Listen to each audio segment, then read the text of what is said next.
je viens à peine de me réveiller, c'est pas croyable. Ah, je sais, ma vie est très dure. Bienvenue à toutes et à tous, je suis Marius, j'espère que vous allez bien.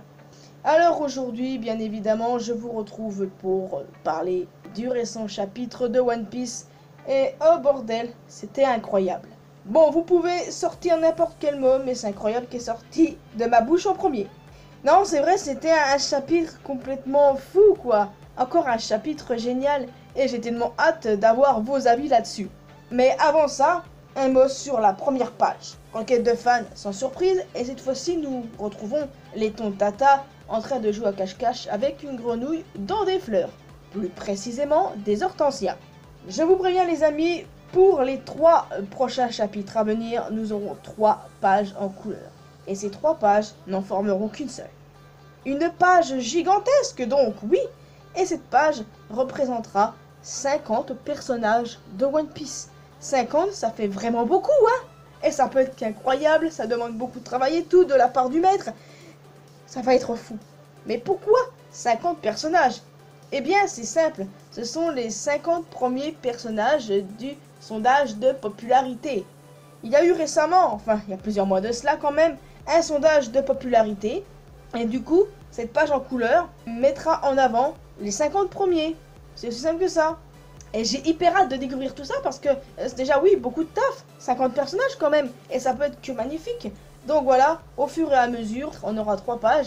Et après, ça va être super beau quand on va tout regrouper. J'ai super hâte de découvrir tout ça. Mais bon, il est temps de parler du chapitre maintenant, n'est-ce pas? Alors, dès le début du chapitre, on a la confirmation que les Tobiropo ont tous été vaincus. Et ça me fait quand même un peu chier. Parce que déjà, j'aurais aimé en voir plus d'eux. Et en plus, j'aurais aimé en savoir un peu plus sur leur background. Ravi de vous avoir connus les frères. Non, sérieusement, si on doit en apprendre un peu plus sur eux, ce sera certainement en SBS. Ou bien dans les vivres cards de Databook, quoi. Ce serait quand même cool. Je pense qu'il y a quand même moyen. Parce qu'il y a des vivres cards qui vont arriver le mois prochain, il me semble. Et ça va mettre en avant les pirates aux 100 bêtes. Donc je sais pas s'il y a des Tobiropo qui comptent parmi le lot. Mais je serais pas étonné que après du coup les cartes qu'on aura le mois prochain, on ait les Tobiropo cette fois. En tout cas je l'espère et j'ai envie d'en savoir plus sur eux en vrai. Parce que à part Wozo, les autres, on sait rien du tout. Bon, à part Sasaki qui du coup était un capitaine pirate comme Wozo à l'époque. Mais c'est tout. Sinon, on ne sait absolument rien sur eux et c'est dommage. J'aimerais bien en savoir un peu plus. J'aime bien le combat Reizu contre Fukurokujo. J'ai aussi beaucoup aimé le monologue de Reizu. Et par contre, je me pose encore à l'heure actuelle la question, mais est-ce que Kinemon, Kiku et Ashura sont morts, quoi? Moi, vous me connaissez, j'espère que non. Vraiment, j'espère que non. Mais je suis pas trop confiante là-dessus parce que voilà, les fourreaux, ils sont prêts à mourir et tout. Et après tout, avec un arc comme Wano, il peut y avoir que des pertes. Et depuis le début, je suis assez convaincu que 2 ou 3 fourreaux rouges vont mourir. C'est dur pour moi de dire ça, mais c'est la réalité. Enfin bon, dans tous les cas, je pense quand même que Reizu va gagner. Et bye bye le chien d'Orochi. Enfin, j'espère. Hein. Donc oui, on est passé à un autre combat, Killer contre Hawkins. Et oh bordel, Hawkins, c'est une vraie pute. Non mais, oui, je le dis comme ça, mais c'est une vraie pute, lui. Killer démonte toutes ces merdes en paille, mais il a fallu que Kid soit impliqué dans l'histoire, évidemment. Comme pour l'eau et son équipage, vous voyez. En clair, Killer doit tuer son capitaine pour pouvoir ensuite s'en prendre à Hawkins. Mais il est complètement tordu, ce mec, il a un problème. Il doit bien avoir un moyen d'éliminer Hawkins sans atteindre Kid.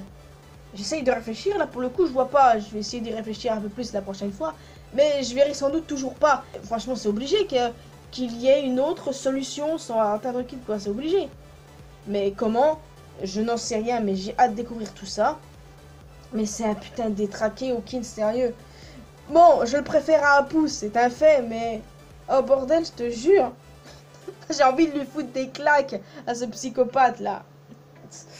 Killer va vite le défoncer, mais il faut qu'il trouve le moyen pour éviter que c'est son capitaine qui prenne tout. D'ailleurs, je rappelle que le concerné est toujours avec l'eau face à Big Mom. King et Queen sont à Donf. Marco est à Chess et Sanji ne s'en sort pas avec les deux calamités. Et ça se comprend quand même, de calamité, voyons. Par contre, je tiens à dire merci à notre sauveur, le grand Nekomamushi, qui arrête Perospero pour notre plus grand plaisir. Oh oui, j'espère qu'il va morfler, il ne mérite que ça. Bon, c'est vrai, il n'a pas tué Pedro, mais il le mérite. Sérieusement, j'ai ressenti un moment de satisfaction. Pratiquement le même moment de satisfaction le jour où Luffy a défoncé Saint-Charlos.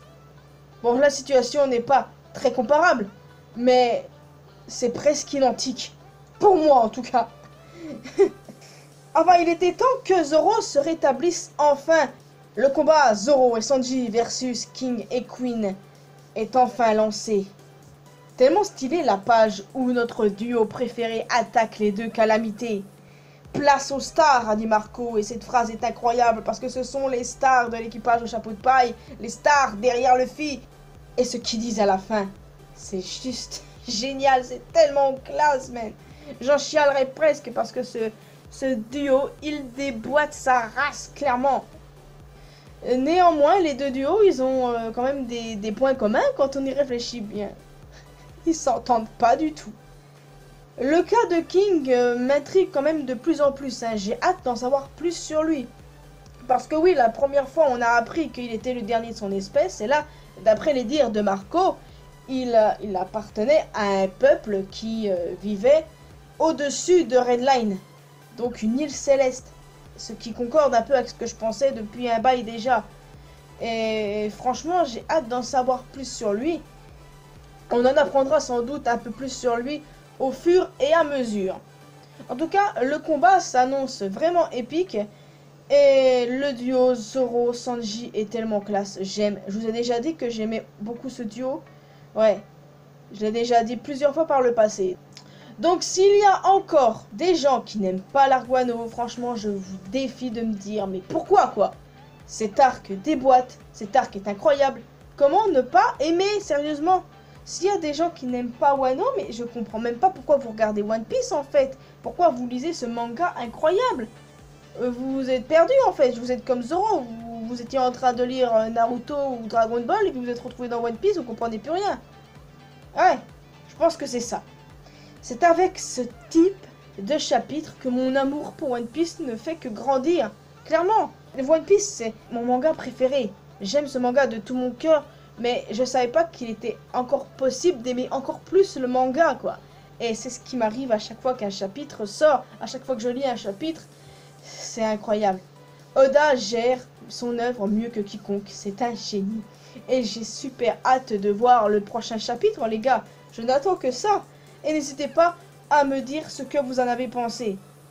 La confrontation Reizu Fukorokujo, Killer Hawkins, King et Queen contre Zoro et Sanji. C'est quand même fou, mais c'est vraiment fou. La page où Zoro et Sanji attaquent les deux calamités, j'ai trouvé juste incroyable. Ce qu'ils disent à la fin, c'est tellement beau, c'est tellement classe, c'est tellement stylé. J'aime ce manga de tout mon cœur, ok? Et Perospero qui s'est fait rect. Ne pas oublier ça, enfin. Enfin voilà, je tiens absolument à voir vos avis en commentaire. Qu'est-ce que vous en pensez concrètement? Que pensez-vous ce qui va se passer avec Killer et Hawkins? Qu'est-ce qu'il faut faire pour vaincre Hawkins sans toucher Kid, quoi? Parce que là, c'est mal parti. Donc voilà les amis, il est déjà temps pour moi de vous laisser ici. La fatigue aussi prend le dessus, je dois vous l'avouer. J'espère que vous avez apprécié cette vidéo. N'hésitez pas à me laisser un petit commentaire donnant votre avis. N'hésitez pas à laisser un petit pouce bleu, à vous abonner à cette chaîne, également à ma chaîne secondaire. Vous pouvez me retrouver sur mes réseaux sociaux, Facebook, Twitter et Instagram. N'hésitez pas à rejoindre la communauté mariusienne sur Discord. Et quant à moi, je vous retrouve dans une prochaine vidéo dès lundi. J'ai hyper hâte de voir le chapitre 1023. Oh bordel, je tiens plus. Enfin bon, moi je vous laisse ici et je retourne sleep. Allez, à la prochaine!